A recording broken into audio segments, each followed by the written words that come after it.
are their mentor.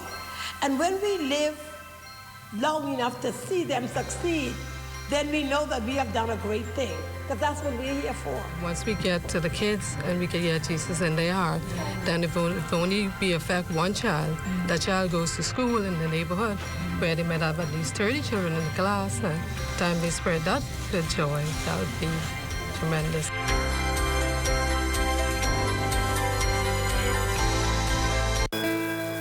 Abuse, domestic violence, suicidal tendencies. Are you being stressed out from these problems? Call the national hotline at 422-2763 or 322-2763. There are trained social workers available 24 hours to help you. Know that you are not alone in this.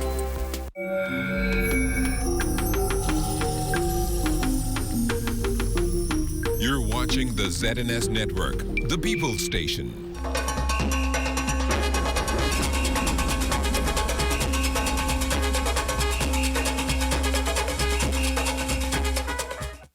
From 1936, we have been informing, educating, and entertaining Bahamians. Put our record up against any other, and you will The see views and that there opinions is expressed on this show no or program are comparison. not a reflection of the Bahamas Radio Network and, as an extension, the Broadcasting Corporation of the Bahamas.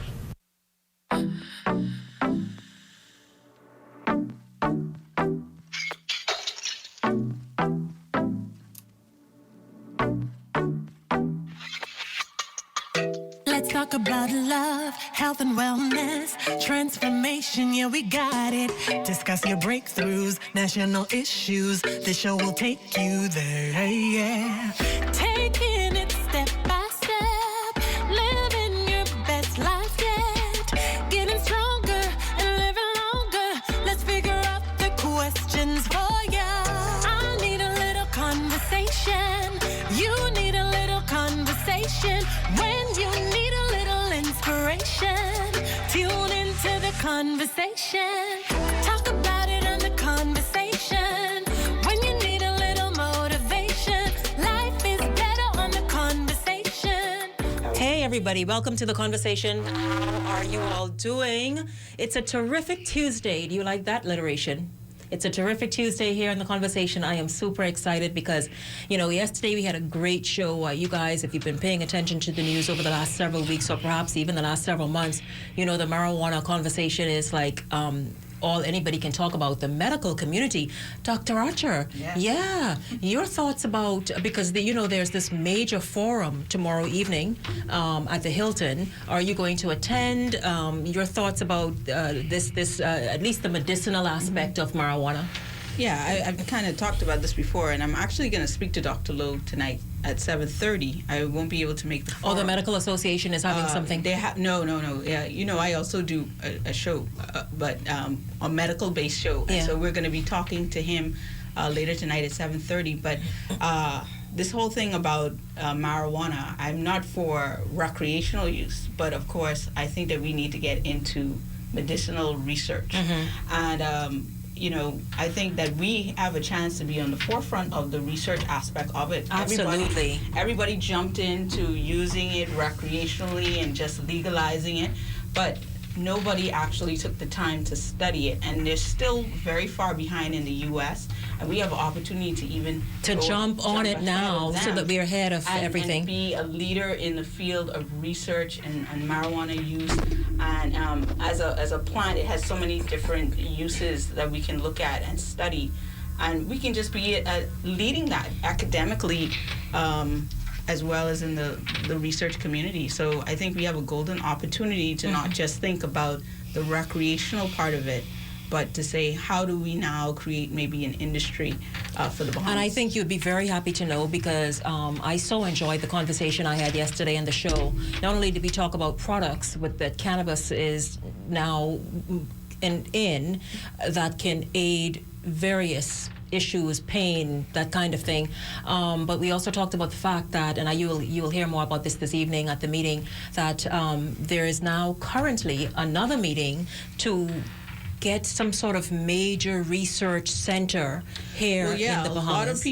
a lot of people behind the scenes are vying for a piece of this pie. Listen, no, they only vying because I understand some powers that be and got millions tied up into it. And I heard certain people have certain things. I won't say it. Someone told me, confidentially about, people already having certain things that will make them an active player in this. Oh, millions, millions, yes. We know that millions. There are people who are going to be behind the scenes. I think what we have to do as a country, though, is see how we can benefit generally if we're going to go in this direction, if we're going to do this, and if we're going to do it from a medical research point of view, let this not just be more of the haves getting more, but Dr. Dr. Denothra Archer, I know you're so idealistic. I know. Understand when I tell you. We can meet someplace in the middle. I don't know if it's perhaps too.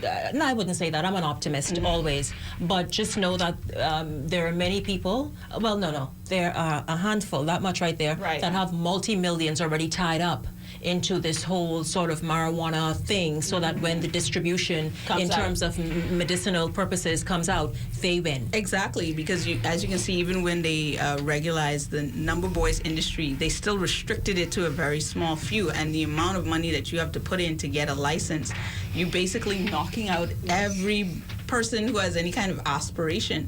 Whereas if you look at the U.S., they've actually used that as a way to even empower some states are actually now looking at the young men that were arrested for marijuana and actually finding ways to empower them in the industry, because this is something that they were doing and they were told, that you're a criminal.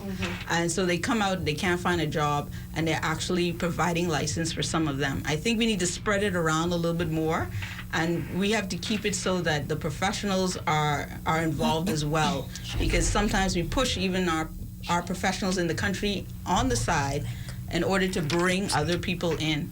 And I think all of us who are leading the conversation should be a part, as well as making it a little bit broader. We know the people with the money can get their money. Yeah, but I'll tell you this, I need access to those cannabis products. I need access to my little brownie institution, because I understand, for that I believe you have an idea about the brownies and all that. We're talking medical marijuana. Listen, excuse me, that's medical. That's medical. But we're still in the part. That's medical.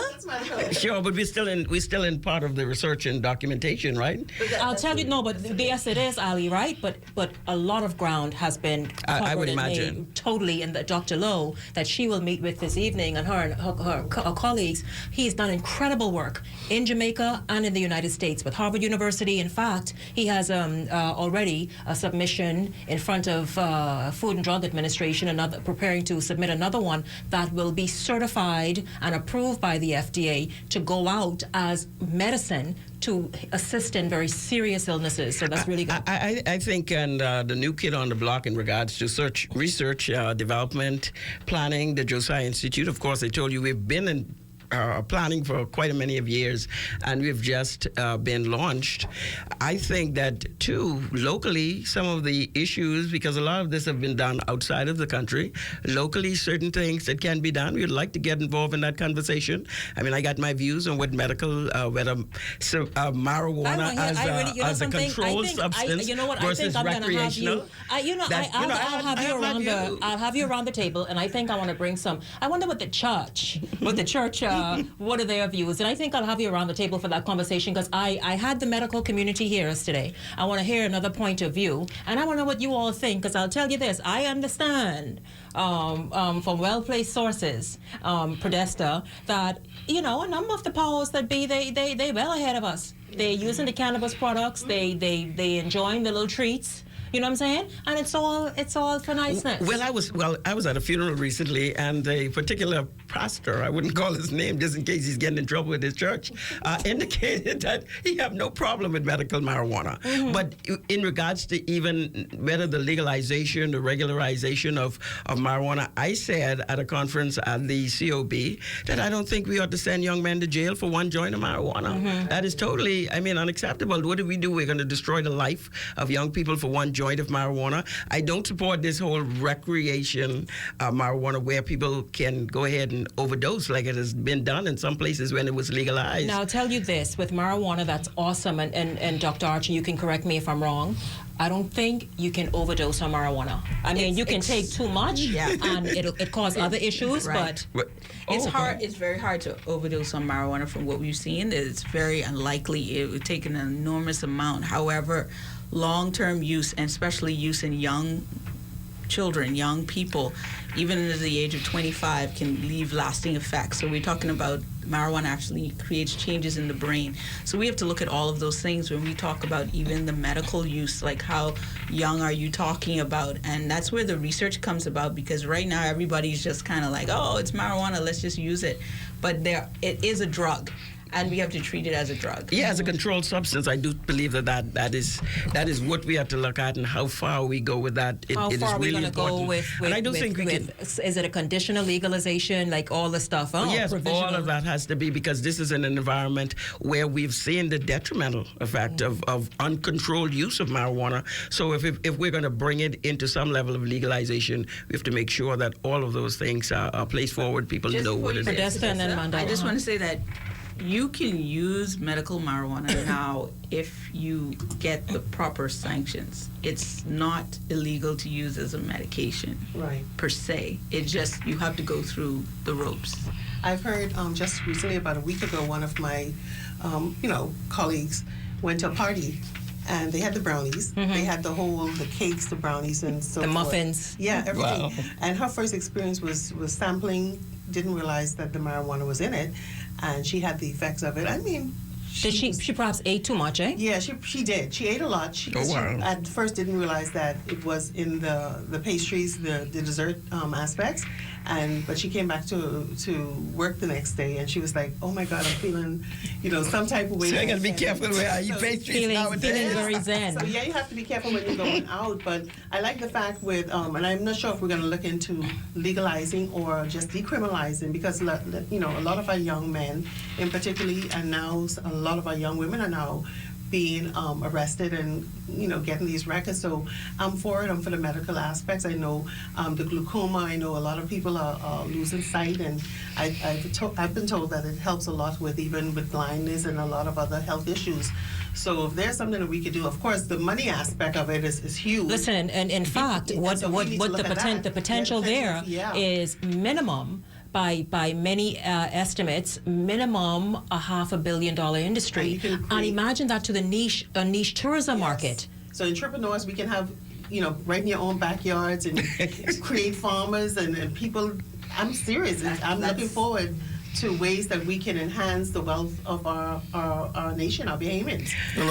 I'm honestly sorry to be a party pooper, but I'm not excited about. I'm not excited about the advancement of this discussion. Why not? The reason for that is when I look around our society today and I see the amount of young people that are currently utilizing marijuana to the effect of nearly abusing it, and to see when you look at our country, we're not the best when it comes to learning how to use something before you use it, and we could talk about an array of different things. That's not gonna stop. I agree, and so to see now that we're having this discussion, not saying that we ought not to have it, because I believe we ought to have it, but we're now hearing research come to the forefront. But before that, you were hearing the reasons why we ought to do this, which were medical, recreational, and economical. And me, for one, I believe that unless there is the necessary education takes place to really educate our people on the effects of this thing, I'm not for it. Well, I agree with you in somewhat, and like you said, education. That's why when I say I'm for it, I'm for the research aspect of it, because just within the medical field, doing the research, because it's not straight across the USA, we have an opportunity to do more probably research here than even some states. And that's what I'm talking about. I don't condone people going and just smoking. Exactly, and that's what I see. The brownies, the recreational stuff, all the people who are behind that now. That's what I'm saying, and that's what I see happening. Any gateway to get that going. But I don't condone that. Other than the medical aspect of it, I am all for the decriminalization of marijuana. I believe that it will help a lot of our young people in terms of being able to advance themselves and getting back on track. Just reading one of the the local dailies today, I saw where there's a policy in Jamaica actually where when they're caught with marijuana, they're sent to rehab and all these different things. So I'm just looking forward to a good education campaign on this versus everybody being up and saying, oh, we need to legalize weed, and then all of a sudden we got a pile of people smoking dope and eating brownies. See, but it isn't, I'll tell you, it'll never be, Mandel, it will never be where you could just, do this and drive and, hey, what's up, how y'all doing? This is the Bahamas. I'm just saying. Well, those niggas will find themselves with issues, but it's not going to be this. This will never be legal. See, and that's... Because the smoking aspect also, remember, even though it's marijuana and it's a healthy plant, the fact that it's being smoked still poses the same risks as cigarettes do. And so that part of it will never be legalized. It is the whole medicinal aspect of it. And then, of course, you want to examine, again, how far you're going to go with recreational, that kind of stuff. And really and truly, I want to hear what the church's moral position is on it. From our spiritual leaders and hear their point of view. Well, we have pastors look like they're going to be on this committee. On this committee, I see Bishop Paul is speaking out, yeah, you're right. But I agree with Mandel, and even as we were talking, I had like almost an epiphany, like how far are we going to go with this conversation? I almost got a little uncomfortable. But I realized that with research and with documentation, we are going to be able to see really where it is we should go or not go. Exactly. As I talked about the Josiah Institute, we have at least 5 persons from public health that actually can say, look at ways where we should go or should not go, how much, how far we should go when it comes to the decriminalization of marijuana. We can't have that conversation until we do the research. Yes, it must happen. We need to focus on the research and the public education and how far it goes. Before you get to talking about decriminalizing or any kind of other use, you should do something, and we tend to go a lot on what the U.S. says. This is the first time where they don't have all the information, right? And we can be and see, that's what I don't want this little Christian nation to get ahead of itself, because we have a great opportunity here based on location, based on access, quick, easy access to the United States, etc. We have a fantastic opportunity to jump ahead of this. Yes. I'm not talking for nobody to light up no joint. No. I'm talking about getting ahead on something of where health care is going, particularly when you talk about alternative health care that is proven effective. And I like the way you coined it, Shanique. Let this be a conversation not about lighting up a joint, but about the much broader usage of this product in its form. Please, not about lighting up a joint. Well, we're going to go. I have several calls holding already. By the way, still to come is the new Miss Grand Bahama too beautiful to be Bahamian. She thinks so. In fact, she says, it's that Haitian blood in her that has a beautiful... I want to know what you all think about that. That's right, yes. The new Miss Grand Bahama say, ain't nothing but her's Bahamian. She too cute. Sucker fed. Yeah, absolutely. But let's continue on with this this conversation. We'll get to that after the first break. Hi, Mr. Thompson. Thank you so much for calling. Welcome to the conversation.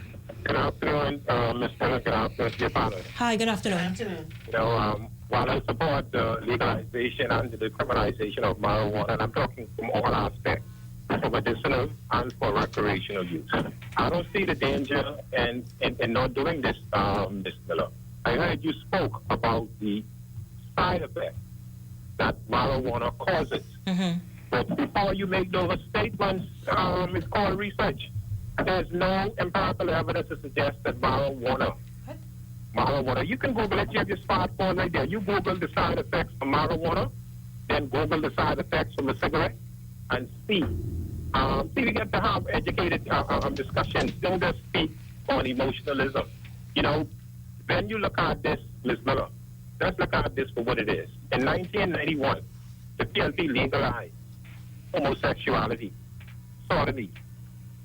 They legalized that. You can practice it recreationally, and you can practice medically, if you want to look at it like that. Because they said homosexuality is a health issue, right? And that's how they describe it.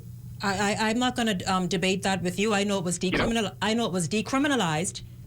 I wouldn't say legalized. Those terms are different. But hurry up, sir. Go ahead with your call, because I know you insulted me. I got to jump back at you. Ms. Miller, we're trying to have an educated discussion. Go ahead, sir, because you are Mr. Education. Go ahead. I'm giving you on a cell phone. I heard you mention about if you were to decriminalize, as if that marijuana will be such a bad thing. Just Google it, and you can see that your comment is unfounded. Well, sir, Mr. Thompson, thank you, sir. Mr. Thompson, I thank you very much for calling in and for listening in today. But I'm telling you, first of all, I love hearing the various points of view around a table and on the phone and on social media. These people here around the table and whoever appears every day of the week never agree with me, or perhaps they do. But what I will not accept on me or any guest is an insult on what it is somebody is saying. Now, you are going to challenge me. I don't come on the show or any platform I'm on and talk foolishness or talk off the top of my head. You Google it. Or did you not listen to my show yesterday? I have a medical doctor around this table. The same way you can smoke marijuana and cigarettes, and it has issues with lung cancer and the rest of it and over the years, guess what? Marijuana can have the same issues because it's being smoked. It impacts the lungs and it's the same type thing. The doctor here can verify that, or she can totally let me know if I'm wrong, and she can give us the facts around the table. But there was an expert here yesterday who said, two in fact, who said the same thing. If you Google the right Google, you will also see that yourself, that smoking marijuana is not advised. Yes, you get a quicker high. Yes, of course, it's grass, it's weed. But the point is, dangers come with that, as it does with smoking a cigarette. Doctor, am I right or wrong? You're absolutely correct, Shanique. Anytime you smoke a product, you have carcinogens that are going to go into your lungs. And so even with smoking marijuana, which is considered natural, you're going to have especially heavy smokers and persons who start smoking young. And we all know that a lot of people, there are addiction qualities to marijuana, and usually people who start smoking young have a problem and they continue smoking it the rest of their life. So you can be addicted, you can get lung disease from marijuana, cancer, as mental issues, there's mood issues, there's a lot of different things that are wrapped up. So if he does use Google correctly, he will see there's a very long list of problems associated and side effects and complications from marijuana, especially heavy use of marijuana. And we tend to find that persons who smoke over a period of time have very heavy use. And so he should look those things up, and before he makes comments like that, he should really research himself.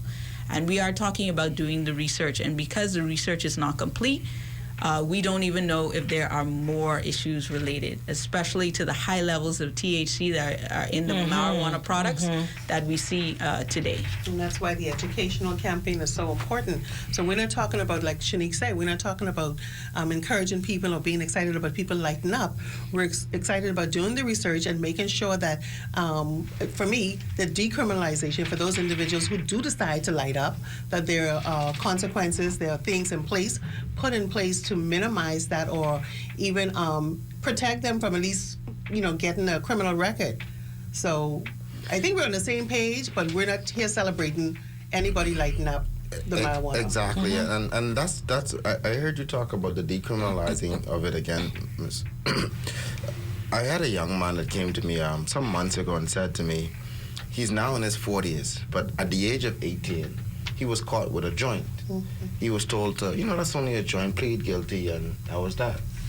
Today, that is still on his record. Wow. Yeah. And he said to me, Mandel, you know how difficult it is every summer you give your wife and your children your ASU drawer to go away, and you can't travel. That's sad. Yeah. And so I'm hoping that in the decriminalization of this, we're able to sort of make this something that can affect the persons who would have been charged with minor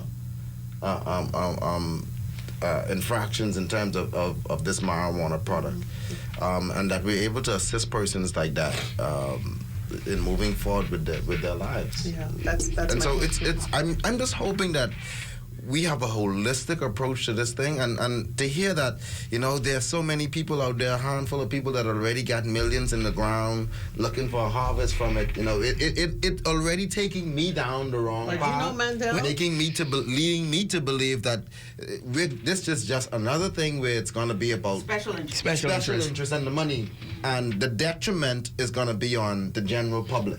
And that's my concern. When it comes for that reason, leave it as it. And that's a legitimate concern, but the reality is that we're struggling so much, so many, and I'm just hoping that, like Doctor said, that it's now trickled down to the middle class or the masses, that we can all somehow benefit from it. But there's a struggle so much, financially. The poor is like going further under, so if there's any avenue or any ways that those individuals who are involved with that trade already can benefit from it to better their lives, then I'm all for it. Because even the fellas on the streets, the young guys that sell the dope and what's not, these are young guys that I tend to see on a daily basis, and I ask the questions: do y'all think you're gonna have a stake in this industry? And many of them, as far as they're concerned, no.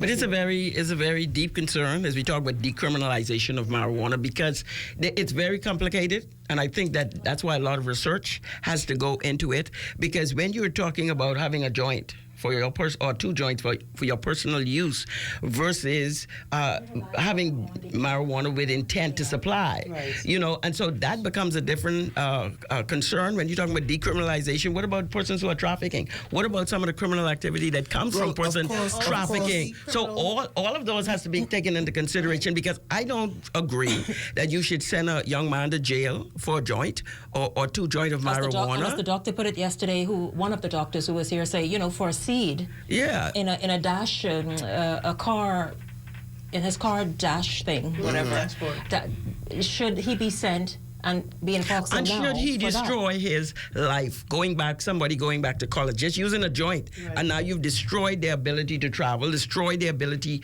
to go back into school. All of that should be taken under consideration. What should we do? Hello, Pat. Thank you very much for holding. Welcome to the conversation. Are you there, Pat? Hi, hello. Good. Hi, how are you? How you doing? And good afternoon to you guests. Good afternoon. This is so interesting to me, but it's amazing in America, where it's legalized in many states.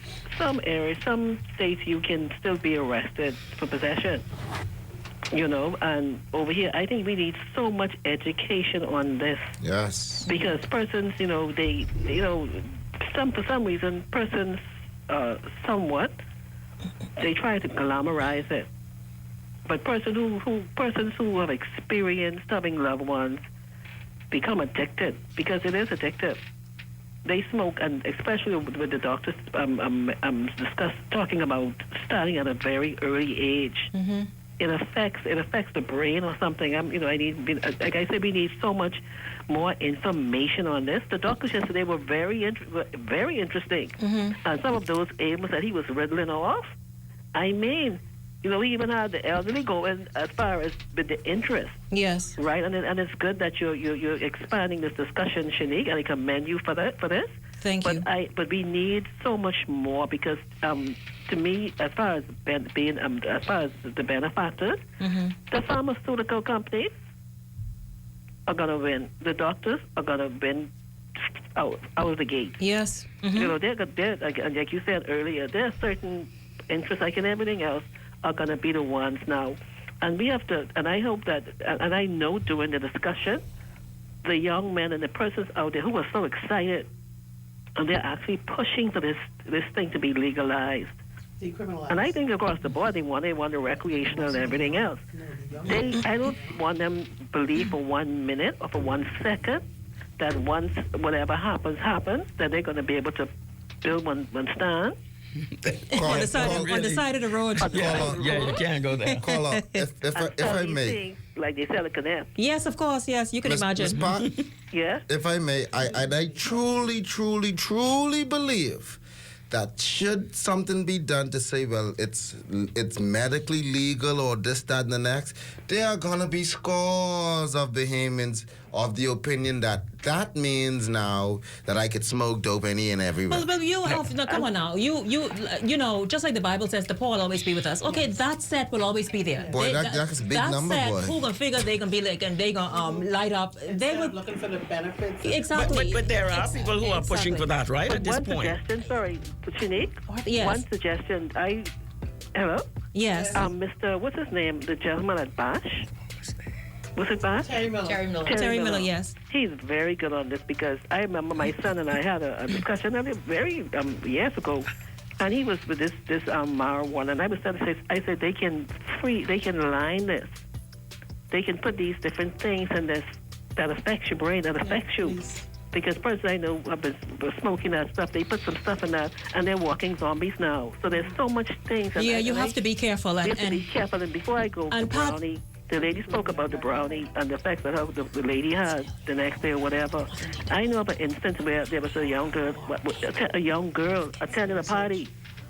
She almost had a nervous breakdown after chewing that brownie, and she went out on the main highway.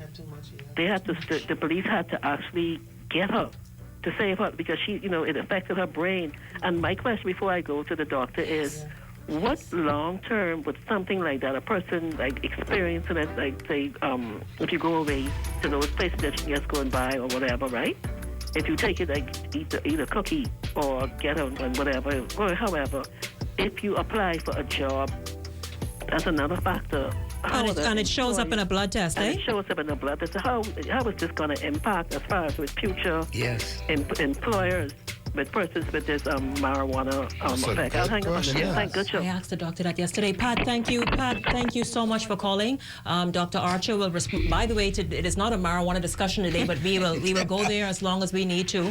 But Dr. Archer will respond after we come back from the first break. This is The Conversation. It's a Hot Topics Tuesday. Don't go anywhere. Share the video, by the way. Everybody on Facebook, share the video. Everybody on YouTube, I want to hear from you. Because coming up, the new Miss Grand Bahama, who is Haitian or Haitian Bahamian or of Haitian heritage, says she is too pretty to be Bahamian. Y'all take that. Should she keep that crown or should she be stripped? Stay close.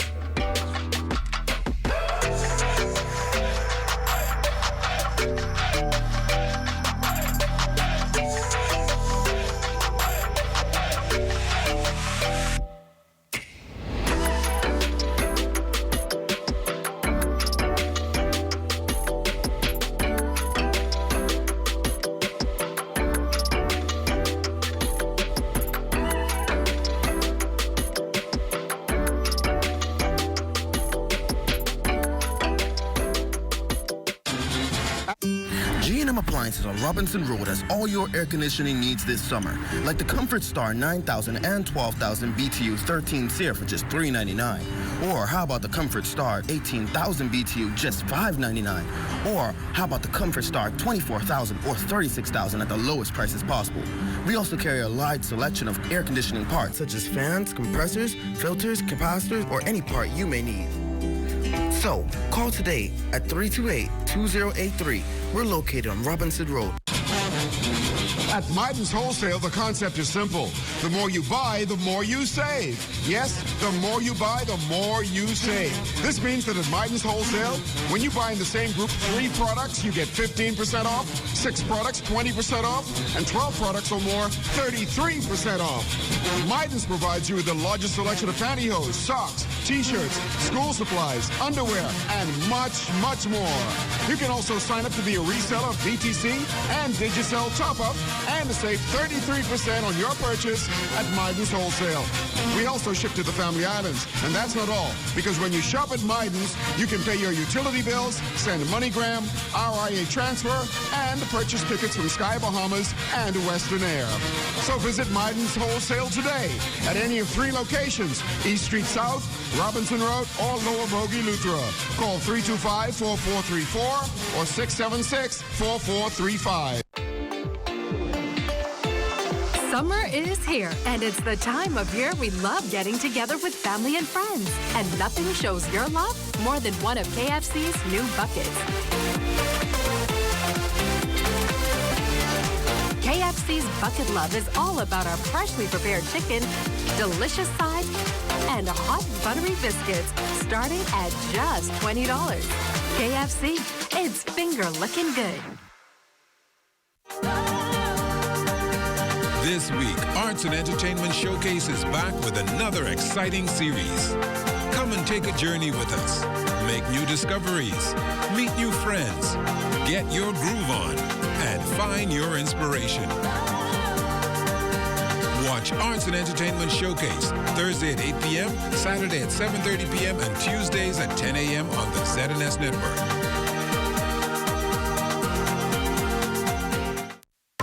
More Bahamians are being encouraged to get involved in fishing and farming in an overall view of growing our agriculture industry, putting the Bahamas in a better position to not only feed ourselves, but create a sustainable food chain of produce for export. Hello, I'm Carla Palmer. In the next episode of Agriculture Now, we'll explore the potential of the fisheries sector. Join me on Thursdays at 8:30 p.m. and Saturdays at 9 a.m. for Agriculture Now. That's Agriculture Now on Thursdays at 8:30 p.m. and Saturdays at 9 a.m. on the ZNS Television Network.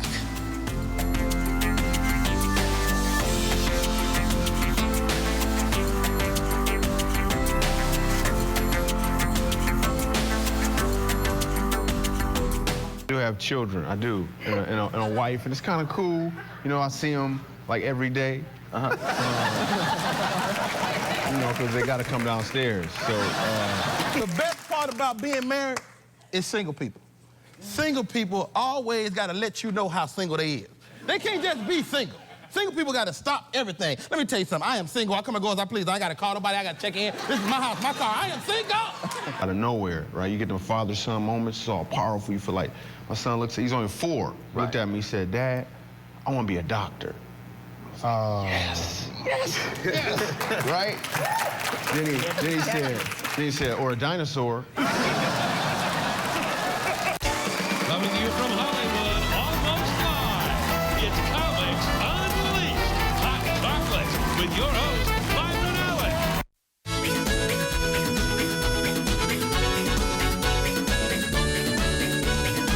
You know I was legal when I come to you. You gave me food, clothes, and protection too. You said don't worry about. Margaret Elizabeth is bringing us back with Elon Musk's confidential thing or thing, not sure. But Margaret says where she stands on it, everybody should be in a country. If you were born here, then you should be proud to be Bahamian. It's as simple as that. We have comments and opinions on this pouring in, and we will get to those in a minute. But Dr. Archer, I know that you had to respond to Pat just before the break. Right. What I wanted to say is a lot of people talk about tainting marijuana, putting things in it, but what they don't realize is marijuana itself causes a lot of these psychiatric problems. So you have marijuana-induced psychosis. Yes. The thing is over the years, the THC content inside the marijuana, they breed it so that it's higher. So the thing that makes you high, that's what people want. And so the higher that gets, the more harsh the side effects. And so we've seen a lot of young people and young men who have ended up at Sandilands and ended up in jail because of the changes in behavior and the psychotic component of it. So let's not pretend that it's not a drug. We have to be aware of those things, and I agree with Mandel and everybody. The educational part is important before we even talk about decriminalizing or legalizing or whatever this conversation is, and that's where the research is so important. Shanika, about a month ago, I had the privilege of visiting the Sandilands Rehabilitation, their dentist clinic there. And while there, I decided to, again, I like to ask questions when I go into these public agencies. I asked the question about the medical marijuana, and this lady said, "Oh, son, no, y'all can't bother that." I inquired why. She said, "Do you need me to take you to the ward while you are here to see what the effects of this thing is? Do you know how many our young men, our young people, or just young and old are here because of the same marijuana?" I was amazed. I did not know.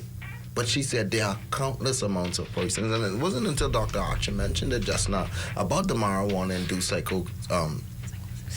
psychosis. And so I really hope that this is something that we really educate our people on. I had one of my siblings got married in Las Vegas the December past, and he said to see where you have a Subway, and then you got a marijuana shop, and then a McDonald's outlet. He was amazed to see that. But then at the same time, you can see that the level of vagrants, that the number of vagrants in that city had increased dramatically, and that's one of the areas of research. So marijuana affects apathy and drive. So you look at a lot of our young men, and you wonder too why they have no drive. They have no drive. They gotta smoke a joint first thing in the morning. So you think they're interested in looking for a job? And they have no appreciation of feeling for others. So marijuana in very young men. So it induces that kind of that numbness effect. So now when you have apathy, when there's this lack of no appreciation for others, no wonder we have such a high rate of violence among young people. And that's things that we need to also study, this cause, and we can't just say it's the marijuana. It might be a mixture of things. But when I talk about research, I talk about it holistically and socially as well, looking at the effects of the drug. What are we seeing in our society? If we were to do things, who would not be allowed to use the drugs or the marijuana? And so we have to look at this not just from one point of view of making money, which we tend to do in the Bahamas. In fact, that's the drive. We have to look at the other parts of it and how do we do this in a sustainable manner that's not going to cause harm for our next generation. And I'm always a proponent of responsible usage because the products are here. Of course, they're to relieve pain and that kind of thing, and even for more serious conditions that people need it for, and it's having great impact on those who desperately need it. And the thing about it is, it's when you take advantage, and as Podesta, as you described, and perhaps even in circumstances that you describe at Sandalance, Mandel, when you abuse something, that is when you find yourself in problems. Could I just say before I did research on this, on a little aspect of this a little while ago. About the use of drugs such as marijuana, the use of marijuana in juvenile offenders.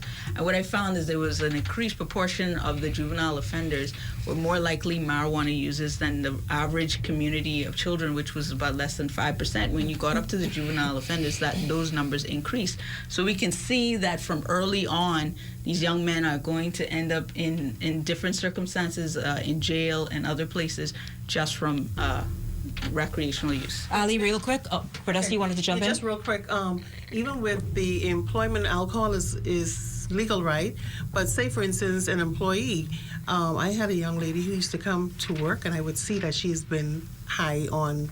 So even that, a lot of people probably will lose their job if it's not managed properly. So if you smoke a joint before you come to work, or eat the brownies or whatever, and you come to work high, you definitely can be terminated, just as if you come to work drunk. Mm-hmm. So all of these consequences and things we're going to have to address. And by the way, alcohol kills more than marijuana perhaps ever will. Just as much. I do think, because young people cannot control, obviously, the people who are pushing this idea, it's questionable if they're only just looking at money. I look at something at Facebook today and I'm like, whoa, they're just trying to change who is running the drugs at this point.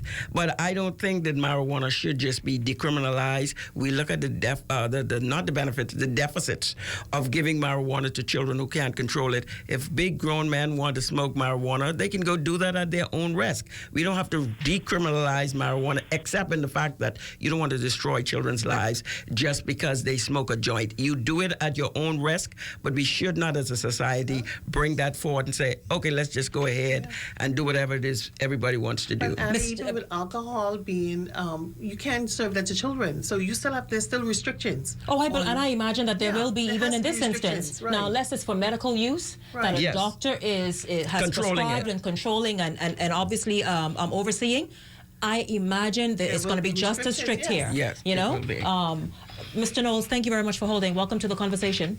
Good afternoon, Mr. Miller. Good afternoon. And you get. Good afternoon, sir. It's different sides to the story on who's talking about it, because I did research on it too. I don't smoke, I don't drink, and I always say this conversation when it comes to legalizing marijuana, that the whole world is going to Armageddon and everybody going to be high, and alcohol is legal. I don't drink. I know a whole lot of people who don't drink. Alcohol is legal. Okay. I know a whole lot of people who smoke and marijuana is illegal. And, yes. And another thing is, too, It's healthier when things are legal than illegal, because when alcohol was illegal, they had moonshine. Yes. That people mix all kind of garbage in, and they push it on the market. So when you legalize something, you regulate it. When you regulate it, you test it, and only a certain kind of healthy marijuana they will have to put on the market. Else the person who's selling it will get in trouble. Then you could fine them, and then you could carry them to court. Yes. Now you go in the ghetto and buy marijuana. Anything could be in the marijuana. Yes. But the regulations come to also is that you have to be a certain age to smoke it. You can't smoke it and go to work. You can't drive and smoke. I mean, you smoke it in your own house. Yeah, I agree. Mr. Knowles, you make an incredible set of points, and that's exactly what we were just saying. There obviously will be rules and regulations and laws regarding the usage and how it's done. And perhaps the Bahamas will just lean towards the medicinal use of it. One more thing, if I may. I like I say, I don't smoke, but I believe in freedom. And I believe anything you do it responsible. And anything you do out of response, you could eat too much and cause health problems on yourself. So, illegal. I mean, make it legal. Whoever wants to smoke, let them smoke. But you can't smoke outside. You can't drink and smoke. You can't drive and smoke. You can't smoke and go to work. You smoke when you come home, like when you want to unwind and drink a glass of wine. Yes. That's how you legalize it. Yes, absolutely. Thank you very much. Appreciate your calling in today. Where do we go, Margaret? Hello, Barry. Thank you for holding. Welcome to the conversation. Are you there, Barry? Mr. Gibson, thank you for holding. Welcome to the conversation. Hi. Mr. Gibson, thank you for holding. Welcome to the conversation. Turn your radio or television down. Turn your radio or television down. Hello, are you there? Hello, yes. Yes. Hello, are you there? Yes, hello. Yes. Turn your TV down. My name is Ryan Gibson. Turn your TV down. Mr. Gibson, I'm going to have to take a break if you don't turn your TV down. Mr. Gibson, I'm going to take a break if you don't turn your TV down. I'm sorry. Is it good now? Yes, it's good. Yes, it's good, sir. The last caller, he said the exact point I was about to get at. And another thing too, a lot of people that discriminate against marijuana and speaking about it, a lot of them haven't tried it. And that's the big deal too. Yes, sir. They should have the point of view on the smokers too.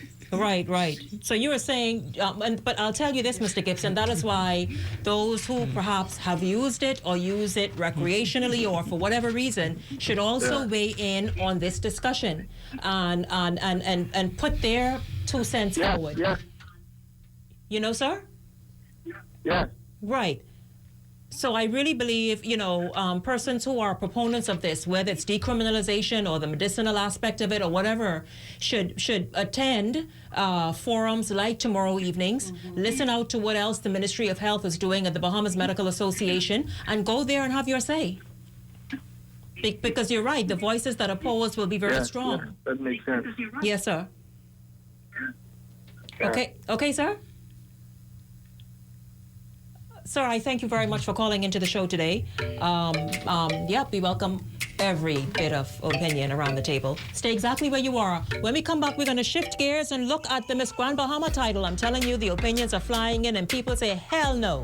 Get that crown off her head. Stay close. Are you having troubles with your...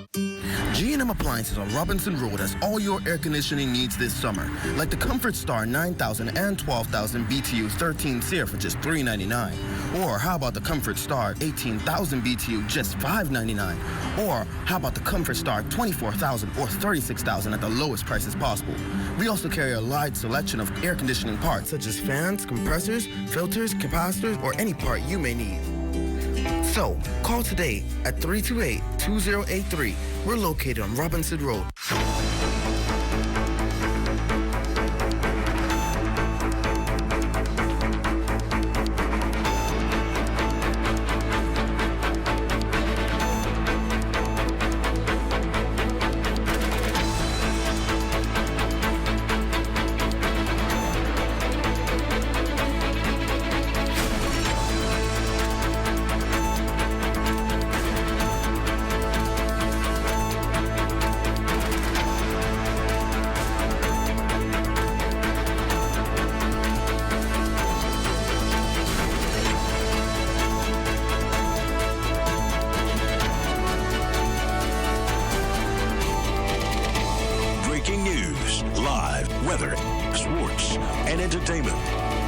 Wake up with the Morning Edition. Weekdays, 7 a.m., right here on the ZNS Television Network. Meanwhile, Bahamian Shanae Miller-Ubu broke a 16-year-old Commonwealth Games record as she clinched gold in the women's 200 meters final.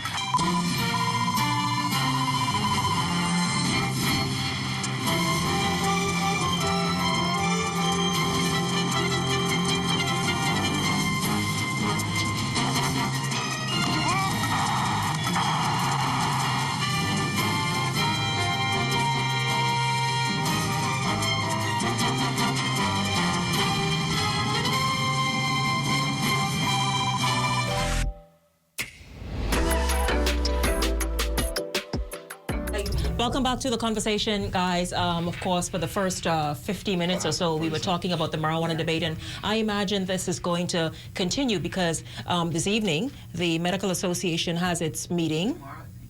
Was something with you having with Dr. Lowe, right? And then tomorrow it's going to be huge at the Hilton. I think it's a public event, and so if you want to attend, you certainly are. You can do that. I think the Minister of Health will bring comments, and Dr. Lowe is going to be there. Dr. Pinder, Dr. Brown, and more doctors as well. And they are really going to kind of dissect for you and explore further the issue of medicinal marijuana.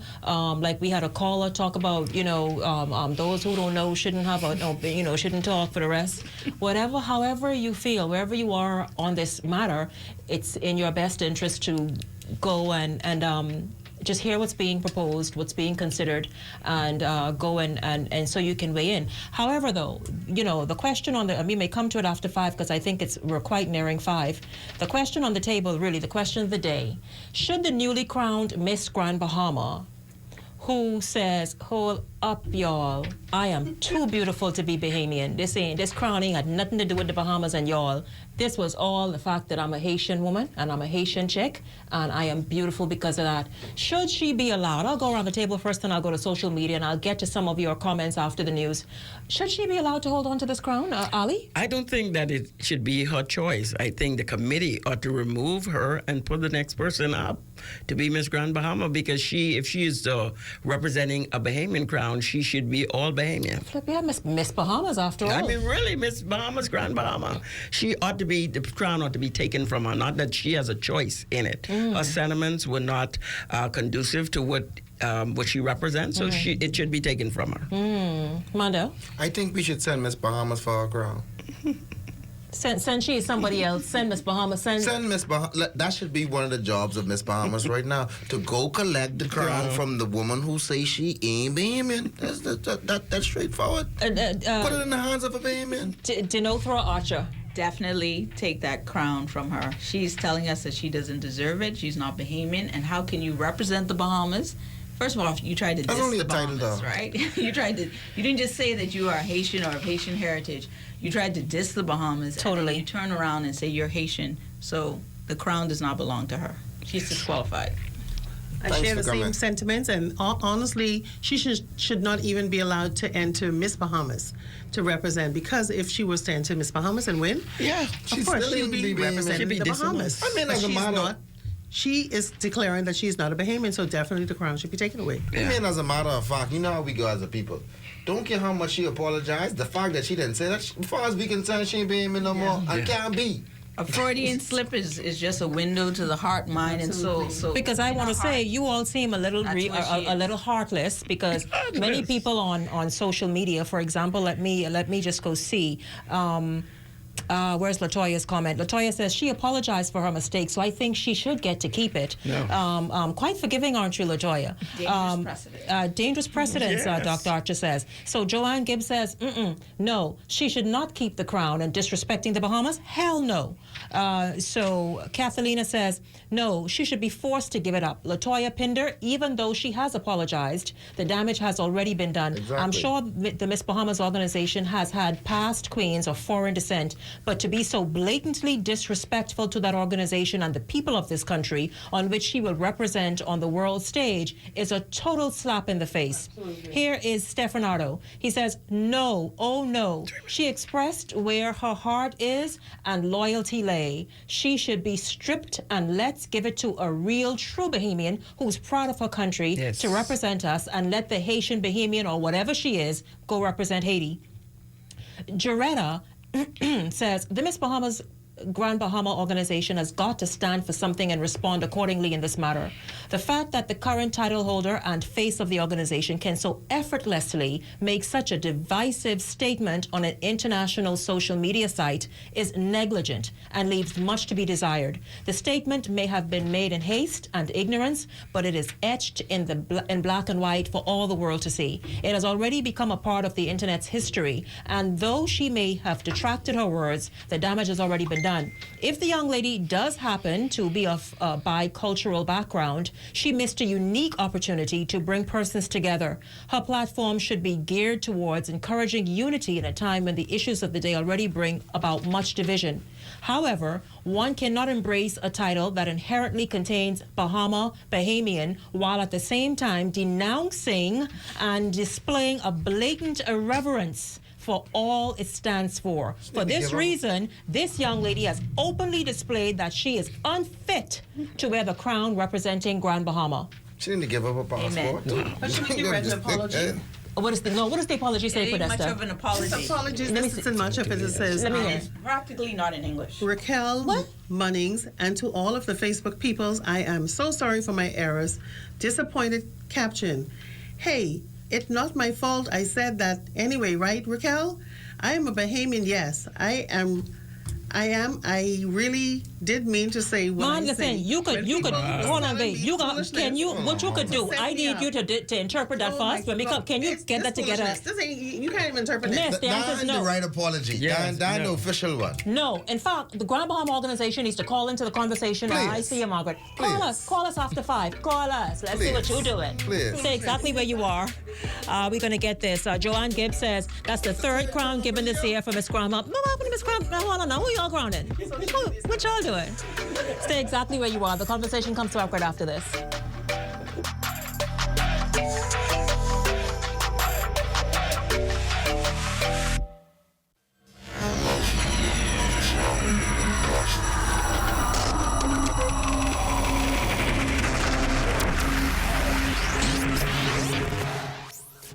You're watching the ZNS Network, the People's Station.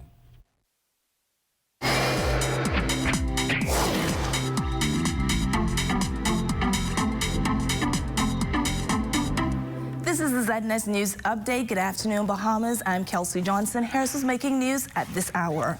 Director of the National Emergency Management Agency, Captain Stephen Russell, urging residents across the country to begin finalizing their preparedness for any hurricane that may make landfall here in the Bahamas, as we are now in the peak of the hurricane season. His comments came during a press conference today at NEMA's Gladstone Road headquarters. Minister of Health, Dr. the Honorable Dwayne Sands, confirming that Princess Margaret Hospital Administrator Mary Walker has been suspended from her duties and is on administrative leave. The move comes 2 weeks after an internal memo was reportedly leaked regarding a proposed $60 fee to be charged to transport dialysis patients to the hospital. However, the health minister did not confirm what led to the action being taken and if it was a disciplinarian move. From the Daily Crime Report, police need your help locating 52-year-old Hensley Penniman. Police want to question him in connection with a burglary, armed robbery, and sexual assault investigations. Anyone knowing the whereabouts of Penniman is asked to contact the Central Detective Unit at 502-9991 or 2 or your nearest police station. Details of those stories and more coming up in our 2-hour national newscast starting at 6 p.m. We hope you tune in. I'm Kelsey Johnson. Good evening.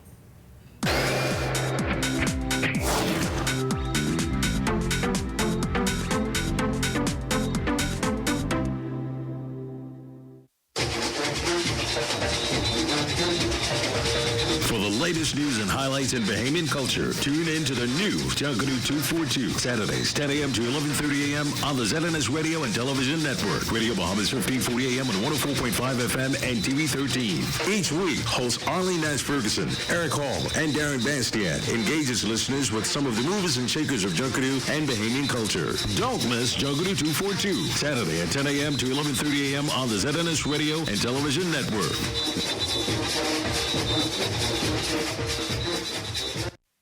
More Bahamians are being encouraged to get involved in fishing and farming in an overall view of growing our agriculture industry, putting the Bahamas in a better position to not only feed ourselves, but create a sustainable food chain of produce for export. Hello, I'm Carla Palmer. In the next episode of Agriculture Now, we'll explore the potential of the fisheries sector. Join me on Thursdays at 8:30 p.m. and Saturdays at 9 a.m. for Agriculture Now. That's Agriculture Now on Thursdays at 8:30 p.m. and Saturdays at 9 a.m. on the ZNS Television Network.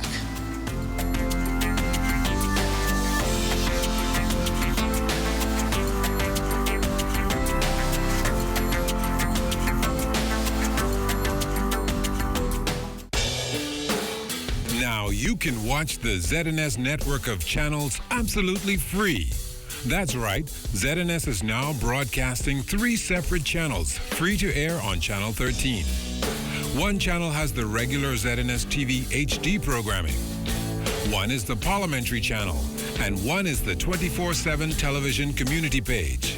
These channels may be accessed simply by attaching either a rabbit ears antenna or an indoor amplified antenna to the RF input connector on the back of your digital television or flat screen TV. Once the antenna is connected, select TV mode and choose Auto Scan, and your TV will automatically pick up Channel 13 at no charge. Once you're on Channel 13, just use the channel selector to go to each of the 3 ZNS free channels. Antennas are available on many sites online. Free TV, ZNS brings it back to you.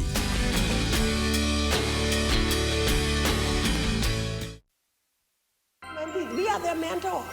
And when we live long enough to see them succeed, then we know that we have done a great thing. Because that's what we're here for. Once we get to the kids and we can get Jesus in their heart, then if only we affect one child, that child goes to school in the neighborhood where they might have at least 30 children in the class, and time they spread that good joy, that would be tremendous.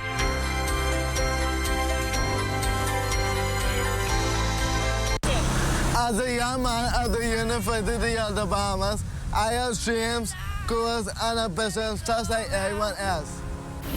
My wheelchair does not limit me. And neither does my university.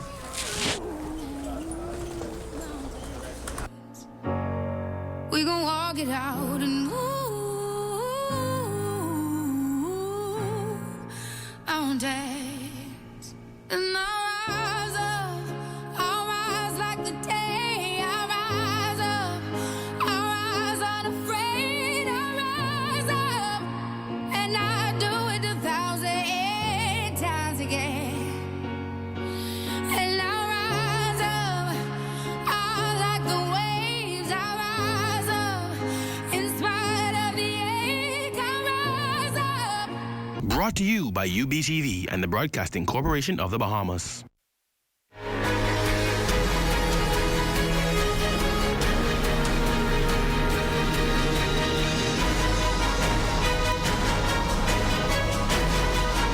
Take a moment and look back over your life and say, Lord, thank you. When I didn't have bread to eat, thank you. When I didn't have money to buy clothes, thank you. When I didn't have a roof over my head, thank you. My husband may not be the best person in the world, but Lord, I thank you that he's my man. Thank you. Are you hearing what I'm saying? Was it my fault? Did I dress too suggestive? I just wanted to talk. I was not ready. I said no. I can't tell my mommy this. She'll say it's all my fault. My daddy will beat me for sure. I have no one to talk to. Let's talk. Call the Bahamas Crisis Center's free 24-hour hotline at 328-0922. Sometimes a conversation can change a life.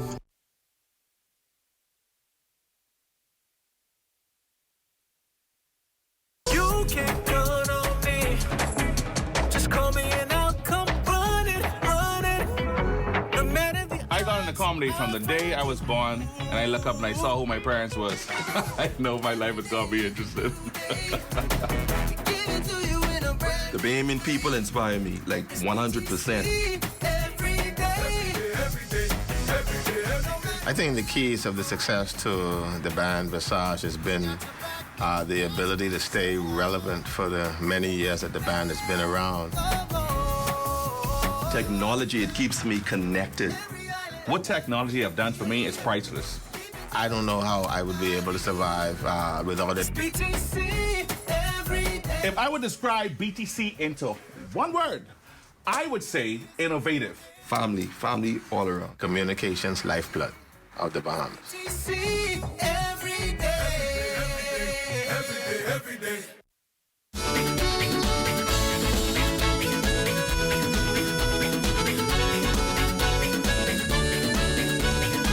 You know I will be here when I come to you. You gave me food, clothes, and protection too. You said don't worry about a thing. Just show your loyalty. It's the comfort that we'll bring. When I look around, I got tables and passport waiting on my. Thank you very much. Welcome back to the conversation, guys. It's a wonderful, terrific Tuesday. I see Portia put it up there. Terrific Tuesday, our alliteration that we came up with. Today's show is brought to you by the Ministry of Finance, Almighty Computers, Miden's Wholesale, USA Flea Market, S&M Uniforms, Money Managers, GM Appliances, and Club One Fitness Center. I'm going to tell you more about these businesses after the 5:30 break. But yeah, let's go straight to the phone lines because we have so much more to get to. So much more. Hi, Rose. Rose is a beauty queen. Rose Bell, thank you very much for holding. Welcome to the conversation. Yes, it's a very interesting show, and I do watch you every afternoon. Thank you, Rose. But I had to call in based on, what I just heard. Yes. I am shocked.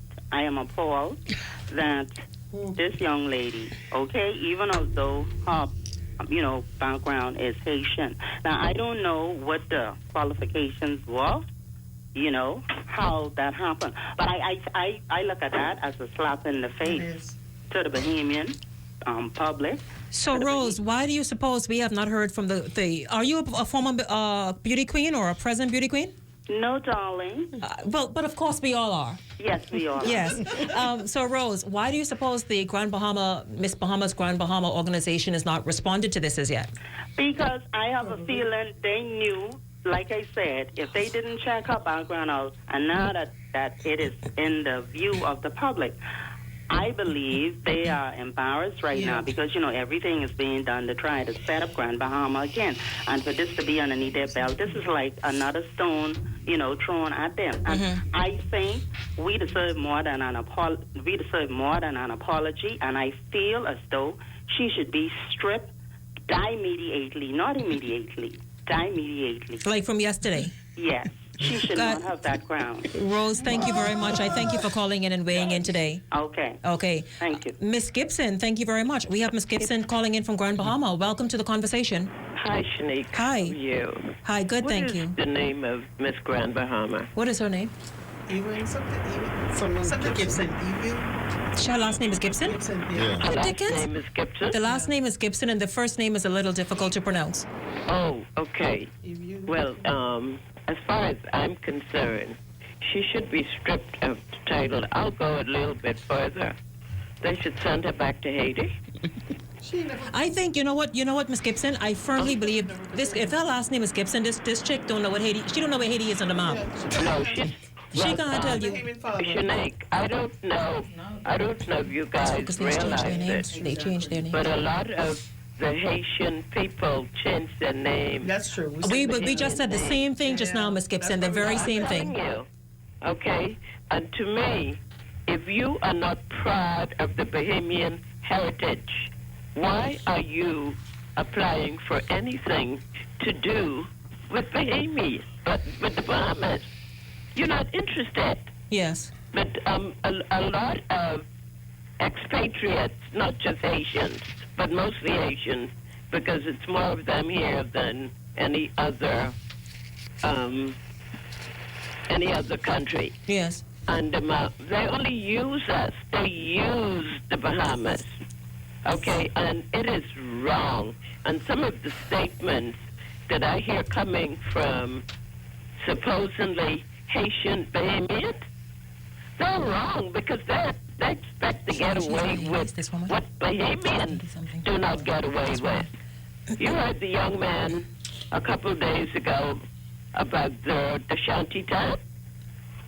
Say he lived there for 35 years and he's not going anywhere. Yeah, they figured He lives there. He didn't buy the land, he just lived there.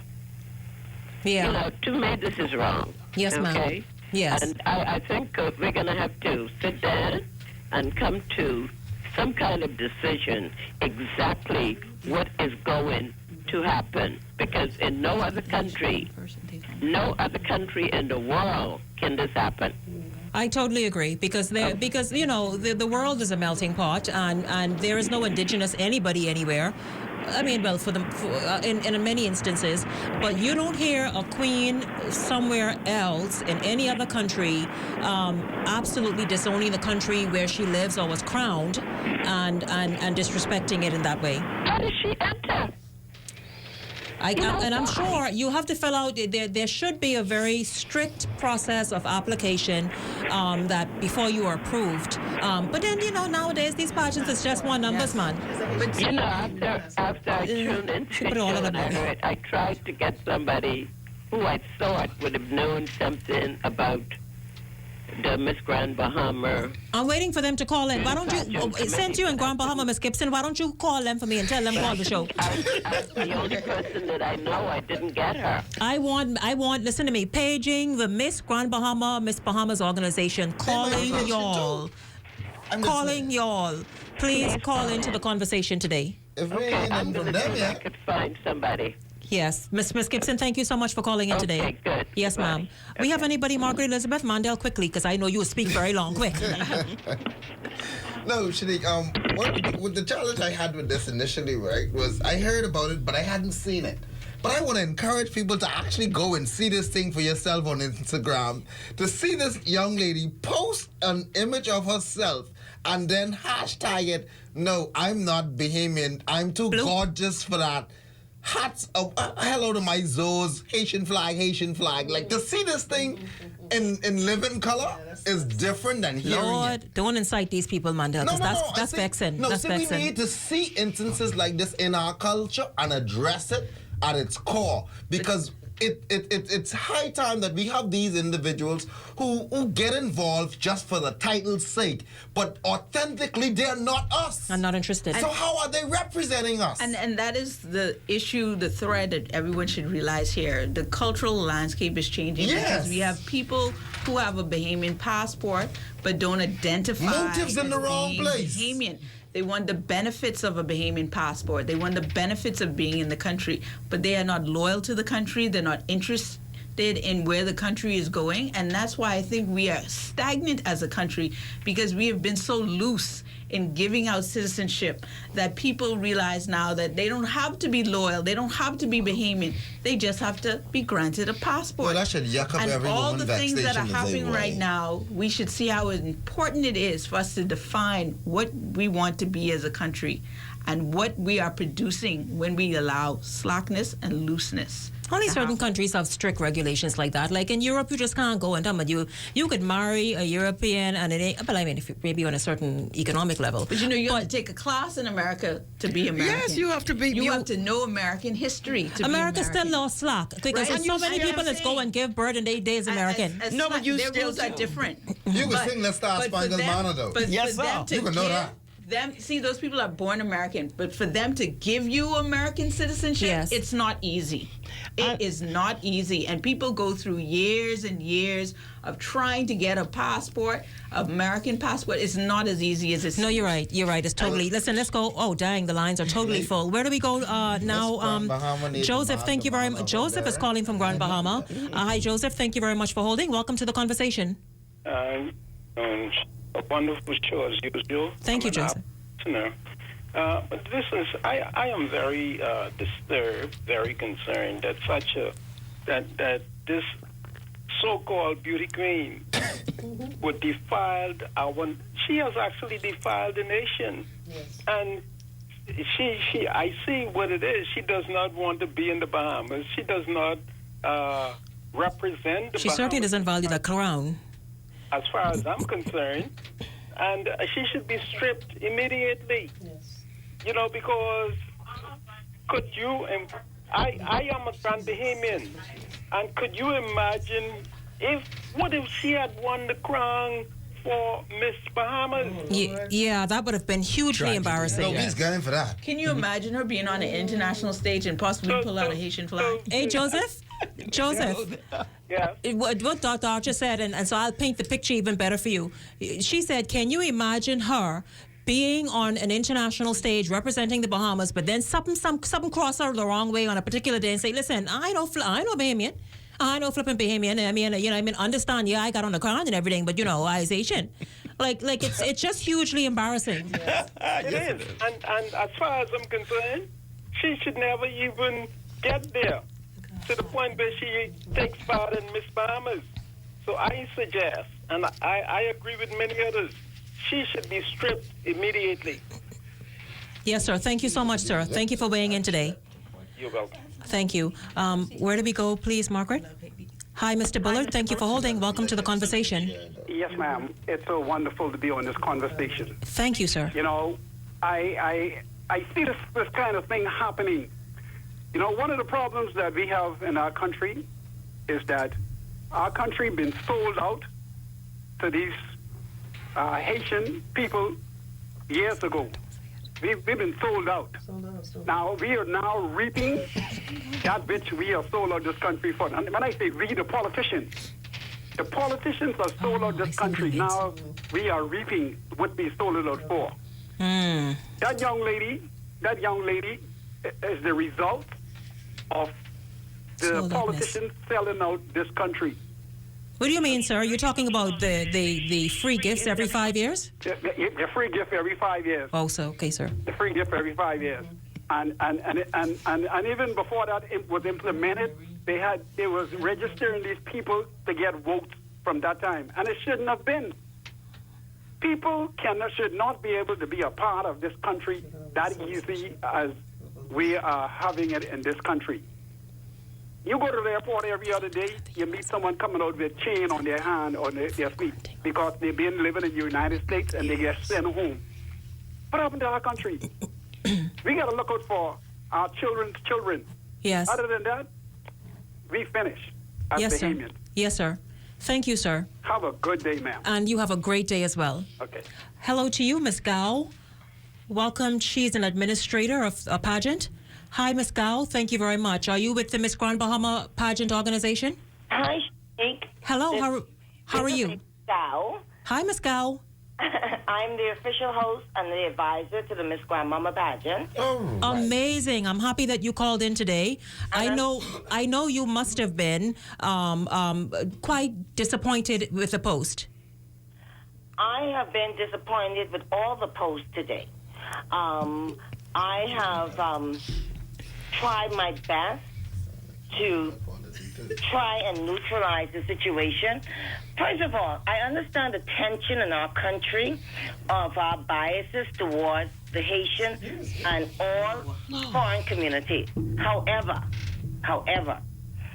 our young ladies, this year is a lot of them to give to our community, and I must admit that Miss Grand Bahama made a mistake, and she will be on ZNS tomorrow to apologize to our countrymen because that was a personal post.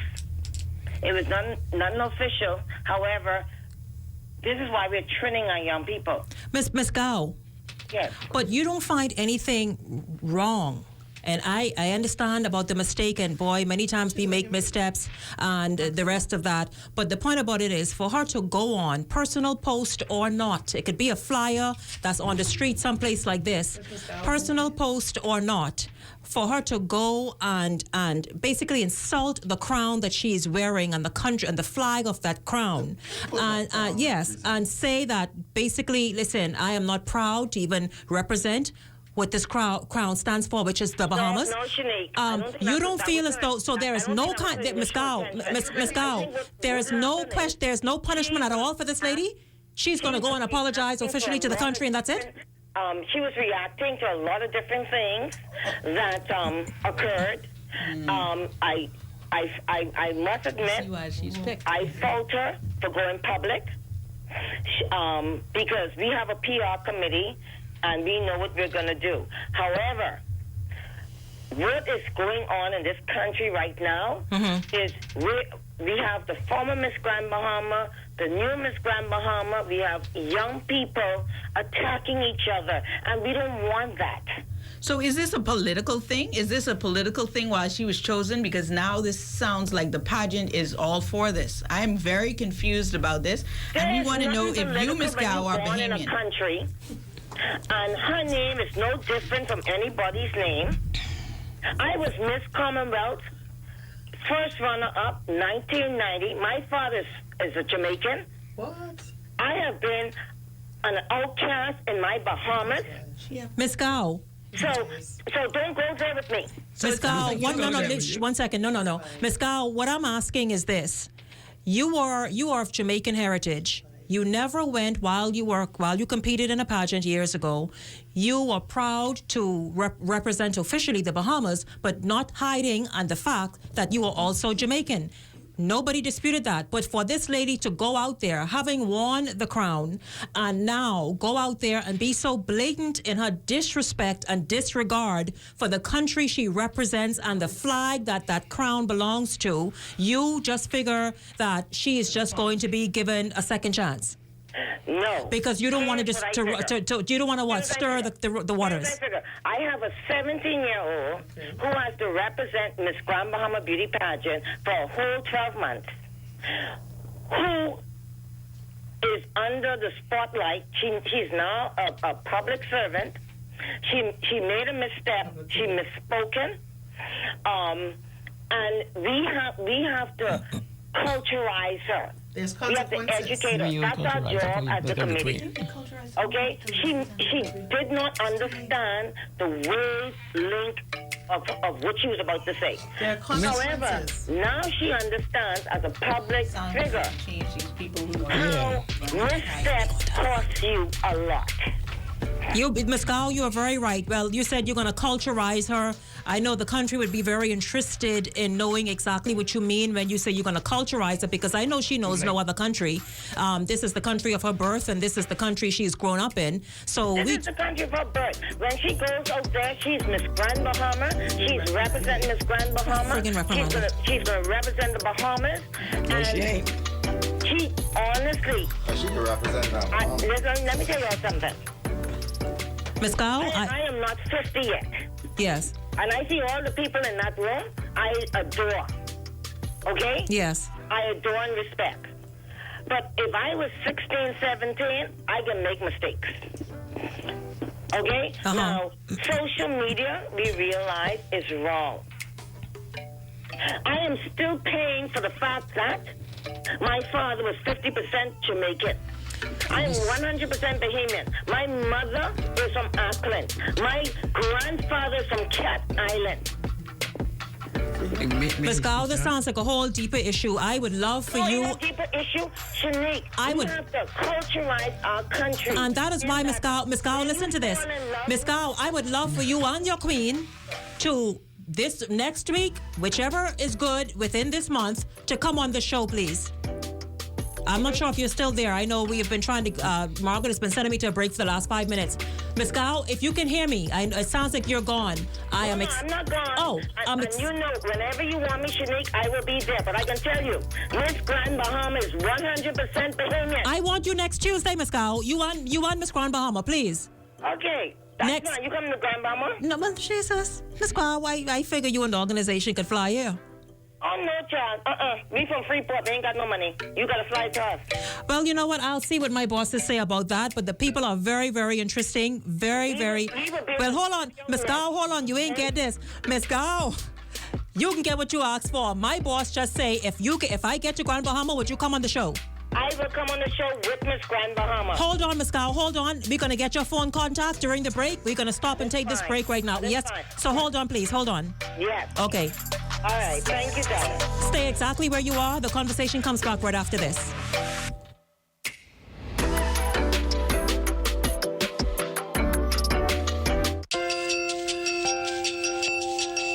The Saffir-Simpson hurricane wind scale was developed in 1971 by civil engineer Herbert Saffir and meteorologist Robert Simpson, who was the director of the U.S. National Hurricane Center. It was introduced to the public in 1973 and began to be widely used a year later. Inspired by the Richter scale that measures earthquakes, the Saffir-Simpson scale was divided into 5 categories. Originally, the Saffir-Simpson scale also included predicted barometric pressures associated with the various wind speeds, as well as the relative kinds of damage that could be anticipated. However, because those predictions were found to be very inaccurate, just a few years ago, the warning system was changed to include only the wind speeds, which were also adjusted upwards in the higher categories. A Category 1 hurricane has wind speeds between 74 and 95 miles per hour. A Category 2, 96 to 110 miles per hour. A Cat 3, 111 to 129 miles per hour. A Cat 4, 130 to 156 miles per hour. And a Category 5 hurricane will have winds from 157 miles per hour and up. This public service announcement has been brought to you by the Broadcasting Corporation of the Bahamas in conjunction with the National Emergency Agency.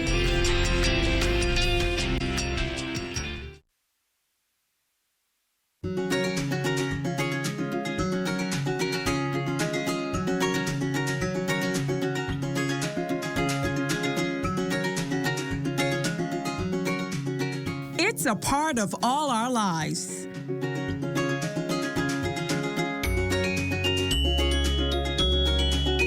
ZNS TV is where we go for information,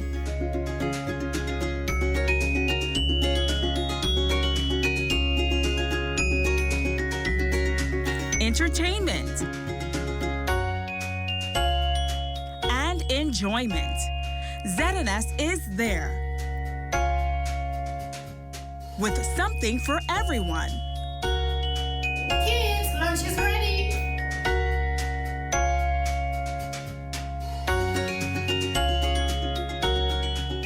ZNS TV, a part of our lives for 40 years.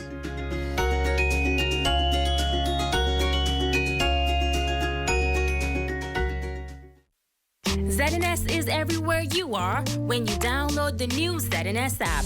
Watch our live channel to keep up with what's going on in the nation. News updates, we've got you covered. Tune into our radio stations with just a swipe.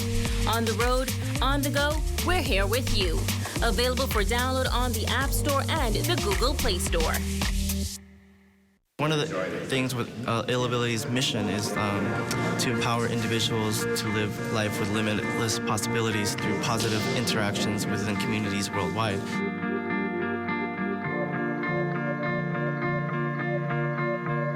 There are many people around the world, able-bodied and differently able, who have doubts, who lack confidence, who aren't sure what they want to do with their lives, or don't think that they can do what they would like to do, what they dream of doing.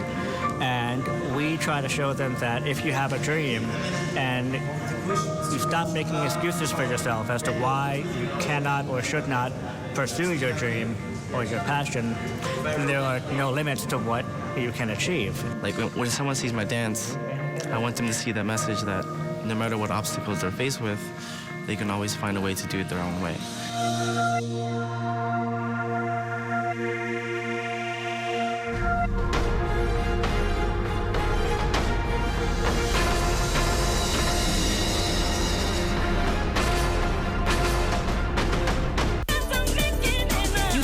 the talk of the town, but get ready for more. More energy, more excitement, exhilarating, compelling, informative, educational talk on The Conversation.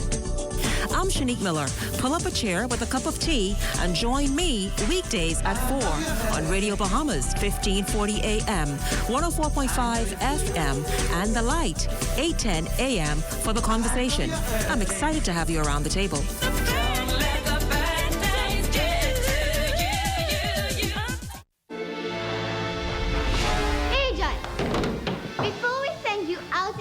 We must make sure that your mission is intact. Yes, Mom! Agent 1, what is a touch? Physical contact, Mom. Agent 2, what is a good touch? Touches that make you feel alright, Mom. Such as? A high five, a handshake, even a kiss, Mom. Good. Now, Agent 3, what is a bad touch? Touches that make you feel not so good, Mom. Like a slap, a kick, a pinch. And most important, if someone touches your private part. And what do we do when someone gives us a bad touch? You tell a trusted adult, Mom. For help, Mom. Tell them, don't do that, Mom. Agent, I see that you understand. Now it's your mission to spread this information. Just remember that good touches are okay. And bad touches are not okay. So, Agent, go spread the word. Yes, Mom.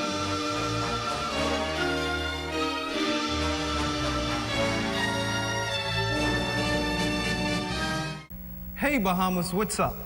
Are you proud of the decisions that our young people are making in our country today? Well, I want to introduce you to an organization where young people are making positive contributions. Youth Against Violence. I am a proud product of Youth Against Violence. Over the past years, Youth Against Violence has played a pivotal role in my success thus far. I want to throw a challenge out to you to help us and to support us to be able to help and support other young people like myself who are making positive contributions to our country. Help us to continue to bring peace to our streets by influencing this generation to influence future generations in a positive way.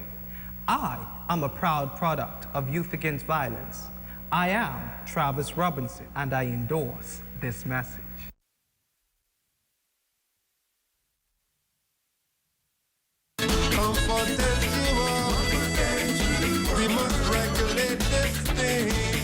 We have the lines are full. Welcome back to The Conversation, everybody. We, of course, wanted to get to some other stories in the news, but this apparently is the biggest one. Before we go to the full lines, everybody, please hold on for 1 second. Ali, I know you wanted to just say something real quick. Yeah, I want to respond to Miss Gao in regards to all that she has said. Number one, this young lady is 17 years old. She is a woman. And number two, if you bring out a queen, you have to teach her what she has to represent before you put her out there. I believe that is the reason why they have all of this extensive time with them before. I spoke to the University of Bahamas yesterday with two other media colleagues, and we spoke to the leadership class for communications. And we talked about the fact that your social media footprint is your communication. That is your voice. You are speaking through that. And so the thing about it is, as with that crown on your head, everything you say then becomes official. That's you. You're speaking for yourself and the organization. In fact, when somebody applies for a job, I go to their social media page. That is what employers to see do what now. it is they say. Employers do that. In fact, they should have been teaching social skills. She needed to be socialized, not culturalized. Did she just get here? Because that's the only reason she needed to be culturalized if she wasn't born here. And I do think that this committee has to be just a little bit more responsible, that when you're going to pick somebody to represent Miss Bahamas, whether Grand Bahama, Bimini, Abaco, wherever, that the person is committed to the Bahamas to do what it is as a representation of a beauty queen. No, but Shanique, I'd like to look even deeper into this issue. Listening to Ms. Gao, she talked about how she had been seemingly marginalized for when she entered the pageant, yes, for decades, and I'm just being Bahamian here, y'all. excuse me for being Bahamian and looking through my Bahamian lens. But it would seem and appear to me that it almost is like, okay, because she was marginalized, it's almost like it's okay now for this young lady to get patted on the back or just be made to give some nice apology. Because Ms. Gow was like, she have a problem with all the posting, almost like she got an issue with me being upset too. Well, I'll tell you this once again. You heard it here first. First of all, you heard the Grand Bahama Pageant organization respond first here in the conversation. Then, my boss, my general manager, Kaylisa DeVoe Isaacs, has said that the conversation will be in Grand Bahama next Tuesday, and my special guest will be Miss Gow and the Queen. I cannot pronounce her first name, but I know her last name is Gibson. They both will be on the first on the conversation. I think that's the 18th. I want you all to tune in. It's our first Freeport edition, eh? First Freeport edition. Hot. I know, right? I will be on the 18th, we will be live from Grand Bahama. Our ZNS station there. We're going to be live from there, and we're going to hear exactly what they have to say. What does she mean by culture? Is she going to have to culture? How does she put it? Culturize. That's it. Culturize the Queen. And, bring the manual back on that. They would have been more socialized. Socialize the Queen. Yeah, because she shouldn't have to be culturalized if she grew up here. Because obviously this young lady is not immersed in Bahamian culture. See, there's a difference between holding a Bahamian passport and culturally being Bahamian. Yeah. And so if her household is Haitian or she identifies with being Haitian, then culturally she may not be Bahamian. And you have to look at then why was she chosen to represent the Bahamas. Oh, wow. Here it is. Joanne Gibbs and Patrice Davis are saying that this is the third queen for the year for Grand Bahama. The Grand Bahama then obviously needs to stop having pageants. I am going to put Miss Gow, I'm going to give her a fair opportunity, 2 hours, to respond to all of the criticisms, the points of concern that many people have brought up. And she will be speaking to us on the conversation next week, okay, next Tuesday. Hello, Tommy. Tommy calling from Crooked Island. Are you still holding? Hi, Tommy. Are you still there? I do apologize. If you call back, I will get you in. Mr. Hutchinson, thank you very much for holding. Welcome to the conversation. Hi, Mr. Hutchinson. Welcome to the conversation. Is Rose still holding on her cell? Yes, I'm still here. Hi, Rose. Welcome to the show. Oh, yes, indeed I am. Yes, ma'am. Yes. I am so. I don't even know what to say. What did you think of? What did you think of Ms. Gow's explanation? She needs to be removed. She needs to be removed. She needs to be removed because she seems to have a problem too. She seems to have an issue. She's free, but whatever she is, she seems to have a problem too. She's like, none of them are. She's Bahamian. That's why they have this disrespectful thing in them. They say what they want to say, do what they want to say, and she was wrong.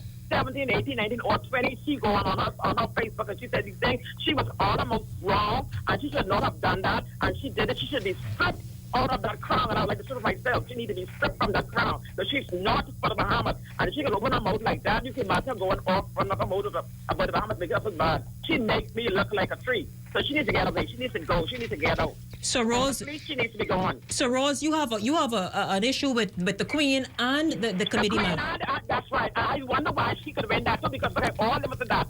Like all of us about that. That's why she could have been that, and they still could sit around and let her do that and don't say nothing about it. And all you have to let her apologize. Apologize means nothing. You already said it. It's out in the media and it's already out, and that's you. She said what her heart wanted to say, and she said what she needed to say, and it's all done. It cannot be taken back. It can't be taken back. She meant that, and she said it. Rose, thank you very much for calling, Rose. Don't forget, Rose, we will be in Grand Bahama on Tuesday, and we hope to have Miss Gow and the Queen on the show on Tuesday. Shanika, if I was listening carefully when Ms. Gow spoke, she did mention that prior to that post, there were some... There obviously was something happening leading up to that post. Yeah, it sounds as though, I think she seems frustrated because apparently this girl may have been chided for being Haitian or half Haitian. Like a lot of things were going on. Right. Regardless of how frustrated you are, right? Mm-hmm. Obviously there's a team. If Ms. Gow called in, obviously there's a team or committee or somebody in place. That team or that committee should have been set to help guide her and give her the leadership at that age that is necessary to deal with a situation like this, than to allow, I almost want to say, to allow her to go on social media and lambaste our Bahamian women and then just come back and say, well, or she was dealing with prior issues, and that it's almost like she's saying it's okay. Just leave her alone. Because then she's been pushed up against her back is against the wall. Is that what we're telling you? She's upset, so she's now retaliated to say, Is that what you're telling our young women? Forget y'all then. Since y'all want me wear this crown, I's Haitian, and y'all wish y'all look this good because the reason I have the crown because I ain't none of y'all. You think maybe the girl was just pushed in the corner, Mandel? Even if she was pushed in the corner, that's the whole point of the socialization. That's what I'm trying to make of now. a queen. That you will be teased, you will be pushed in a corner, but your responsibility as a leader of beautiful women is to know how to represent and to have the dignity of being teased and still saying, I am who I am. She did not. She went to another level when she said that this is not about being Bahamian. That's a different level. It is not chopped chicken liver. This is the big time. Ms. Ali. There was a African American, I don't know if she was African American, I can't remember, but there was a black queen that wore weave one year, and the white girls were like getting on her for not having her natural hair. That girl strut her stuff and won the crown. You have to be a certain way if you're going to represent a country or a nation. You have to have the poise and the understanding of how to conduct yourself.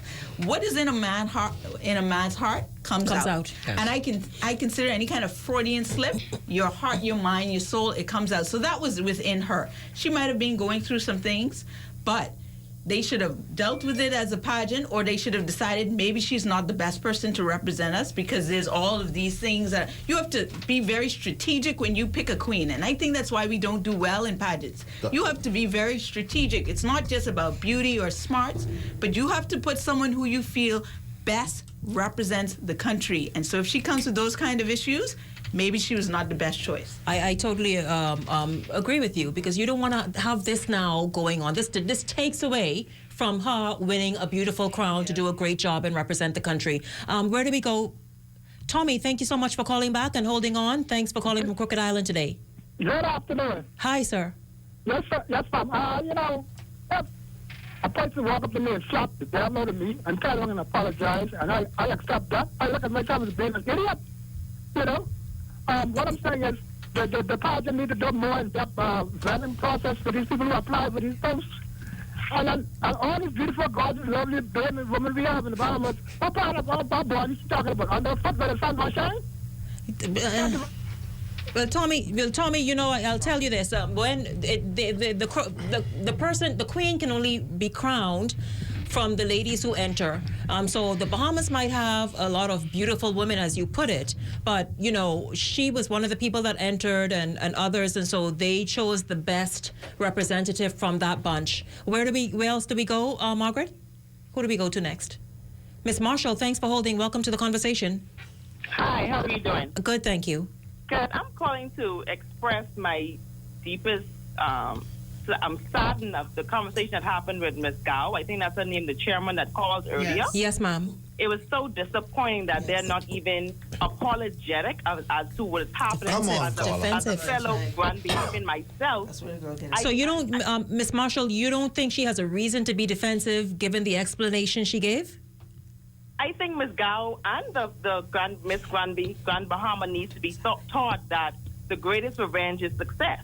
Yes. So even though she was under pressure or being chastised, that should have motivated her even more. There's going to be little girls looking up to her. If this is the kind of thing she's displaying now, could you imagine if she wins the big title to represent the entire Bahamas? It's really sad that she would take this route and Ms. Gao to defend. Actually, I was preparing myself to hear on the media tonight that she was decrowned because of this action. And now it sounds as though no penalty is going to be given to every action. There needs to be a response, and the response should be that this is not accepted. And as young ladies, this is not how we carry ourselves. It's a poor thing to the country, and it's poor that Ms. Gao would call and defend this type of action as the chairman. She needs to be replaced as well, because this is not the road that we want to have to take and our little girls looking up to. I'm a Grand Bahamian, and I'm sad to hear that she represents the country that I was born and raised my entire life. Yes. That's not what we stand for. Whether it be Haitian, Jamaican, any nationality. Yes. I'm looking at her as a person. And for you to say that about a country that you have resided in is poor. That you represent? It's very poor, and Ms. Gao should have come on more. They're not even sympathetic. That's the thing about it. They're calling almost offensive, like the people did something. So you think it's a bad precedence to set with sort of maybe allowing that? Of course it is. Not only, like I said, she's gonna have other little girls looking up to her. Is this what we want the girls to say? Well, if someone chastises you, this is what you do. You go on social media and attack back. Yes. We're trying to come away from that. And this is the actions that she did. What are we telling all the other little girls coming up? Yes. In pageantry, this is the way you respond. You go on social media and you attack back. That makes you look good. That's poor.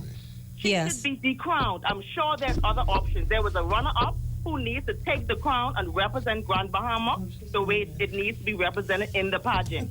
Yes. Thank you very much, Ms. Marshall. Thank you so much. Patrice Davison, yes, I'm going to go to Ernie in Ernie, I'm coming to you in a minute. Patrice Davis says, listen, she will never win Miss Bahamas. This will follow her. She says also that, Patrice says that the Miss Grand Bahama pageant needs to be boycotted. Lachelle Farrington says, throw the whole organization away. They won't have any sponsors after this mess. Hello, Ernie. Thank you for holding. Welcome to the conversation. Good afternoon. Hi, welcome to the show. How are you? I'm fine. I just want to comment on the Queen from Grand Bahama. Yes, ma'am. I have a problem with what she said because, see, a drunk mind would say what a sober mind won't say. Yes. And the fact that she went on her own private, whatever it was, makes it even more what's deep in her heart for her to say. Now, I have people in my family who's Bahamian and mixed race. But the thing about it is you grow up in the Bahamas, so your pride is the Bahamas.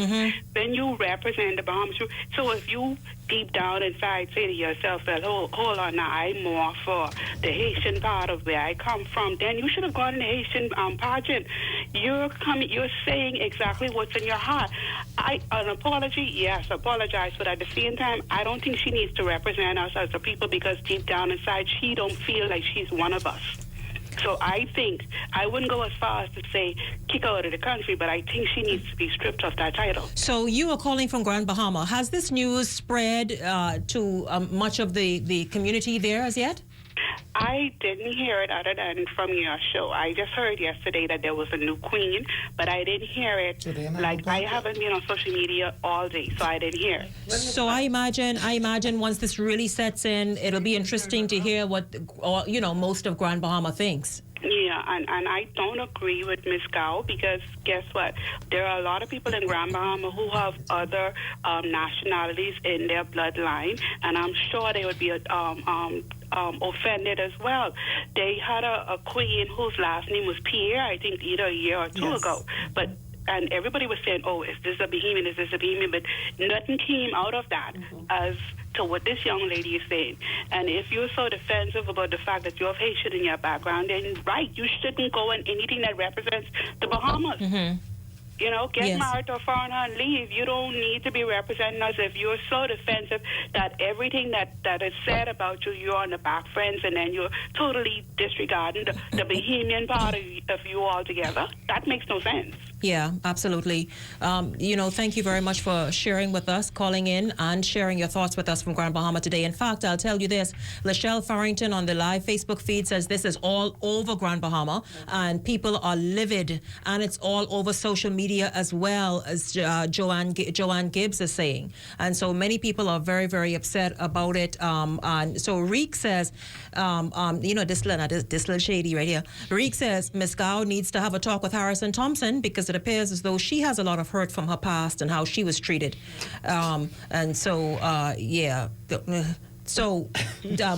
Millie, yes, Mandel. One of the things I'd like to say, something at the point that came to mind, right? And then I saw one of as we watched the live feed, someone on the live feed mentioned it. This was the perfect opportunity. Since Ms. Gao said that this kind of behavior has obviously been going on from she was Miss Commonwealth some time back. First runner-up or so forth. Then Ms. Gao should know that this was the perfect opportunity for this queen to use her platform to bring those multicultural people together under the crown. But because, like, we've been able... Celebrate their Bahamianness. Exactly, but because we've been able to, like we say, believe now that that's what's in her heart, yes. It's being defended. It's not being seen as, you know what?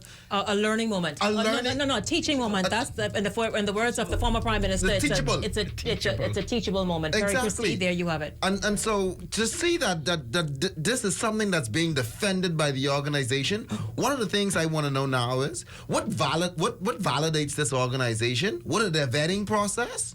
And when last they had a real Bahamian queen, since this one say she ain't Bahamian. But this Bahamian, no, Manda. I'm just saying. Manda, but I just want to say in defense if the last one was a Bahamian, I cool with that. In defense of the Miss Grand Bahama organization, and we're going to hear more from them until I hear next something week. else other than from Ms. Gao, you can't defend them. I'm just telling you. No, but probably because I of the just feel hurt. as though the Bahamian girls ain't showing up. No, but probably Maybe because... the Bahamian girls aren't showing up because as you watch these pageants, they continually pick people who we don't feel represent us. And so maybe we need to look at these committees and these groups who are selecting on our behalf. That's what I get from listening to Ms. Gao. on this. I always watch these pageants and Bahamians always say, these people, the people that are being chosen at times, we don't feel represent us. So maybe we need to look at who is running these committees. Because other than pageants, and the place get robbed. Do they have an agenda? No, because if you are so set on a queen who represents the Bahamas, completely denouncing everything that's Bahamian, then that's a serious problem. Probably the agenda of Ms. Gao and those who have been hurt or feel marginalized is what we call hostile takeover. So since the Bahamians can't win it, we're going to make sure the foreigners win it every time. That needs to cease and desist, and I command that they stand down. As we go to the break, so Lachelle says they're not showing up, the Bahamians, because the organization is less than stellar.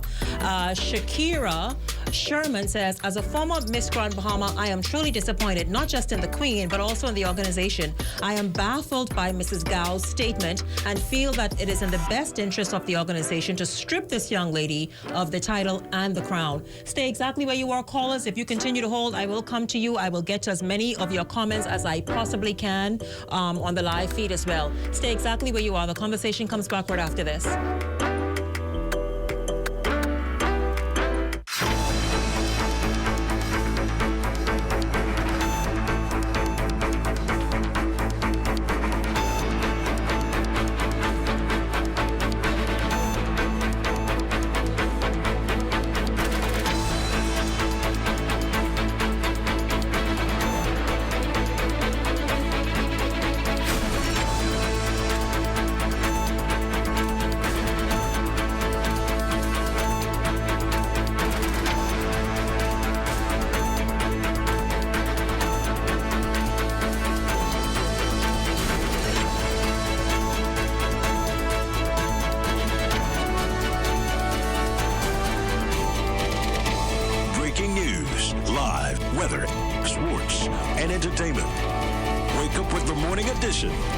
Weekdays, 7 a.m., right here on the ZNS Television Network.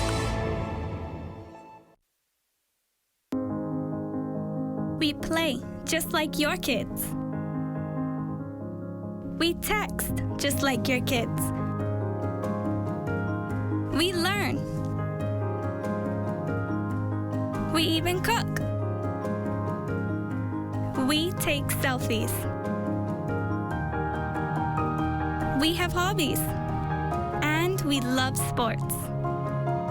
In every way, we are just like everyone else and enjoy the same things and live our lives every day, just like you do. So if you happen to meet us, treat us just like everyone else. Because at the end of the day, we're just like you. Living life with Down syndrome is simply living. To learn more about Down syndrome, call 727-2105. This message is brought to you by the Grand Bahama Down Syndrome Society.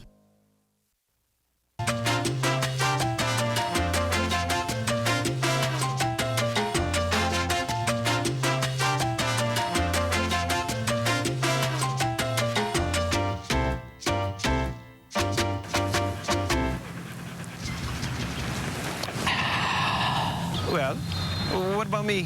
What about you? What? Well, I thirsty too, you know. You want to see all the water out there? Well, why you don't give me your water, and then you go try and drink that salt water? You crazy, eh? I ain't the one talking to a dog, you know. Ain't nobody can drink salt water. Then why you won't give it to me?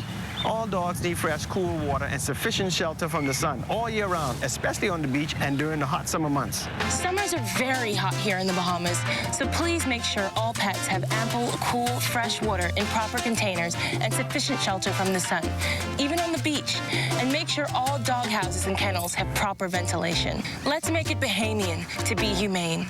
This message has been brought to you by the Bahamas Humane Society and the Broadcasting Corporation of the Bahamas. Abuse, domestic violence, suicidal tendencies. Are you being stressed out from these problems?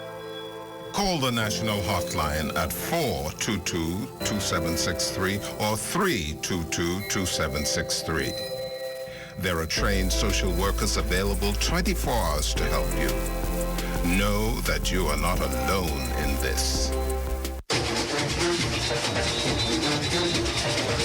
For the latest news and highlights in Bahamian culture, tune in to the new Junkanoo 242, Saturdays, 10 a.m. to 11:30 a.m. on the ZNS Radio and Television Network. Radio Bahamas 1540 a.m. on 104.5 FM and TV 13. Each week, hosts Arlene Nash Ferguson, Eric Hall, and Darren Bastiat engages listeners with some of the movers and shakers of Junkanoo and Bahamian culture. Don't miss Junkanoo 242, Saturday at 10 a.m. to 11:30 a.m. on the ZNS Radio and Television Network.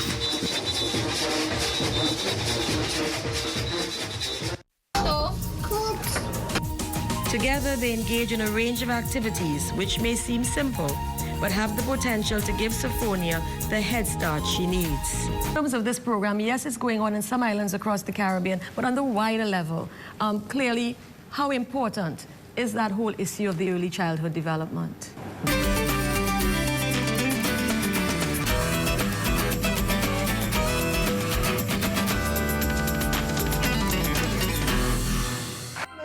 Their mentor. And when we live long enough to see them succeed, then we know that we have done a great thing, because that's what we're here for. Once we get to the kids and we can get Jesus in their heart, then if only we affect one child, that child goes to school in the neighborhood where they might have at least 30 children in the class, and time they spread that good joy, that would be tremendous.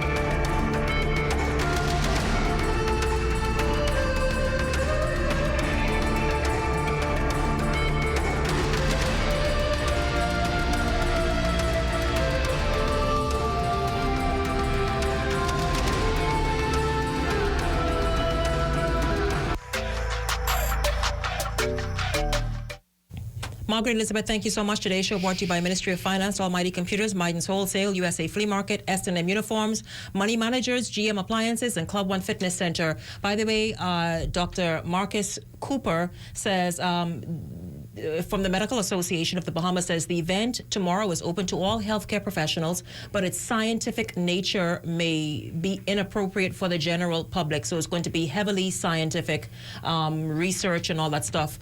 So, you know, he's, I guess he's trying. I know, right? He's saying at the Hilton. So if you want to go. Now, I know we probably have a minute. So here's what's happening. Freeport on They're Friday. calling for a boycott of the Grand Bahama pageant. They're calling for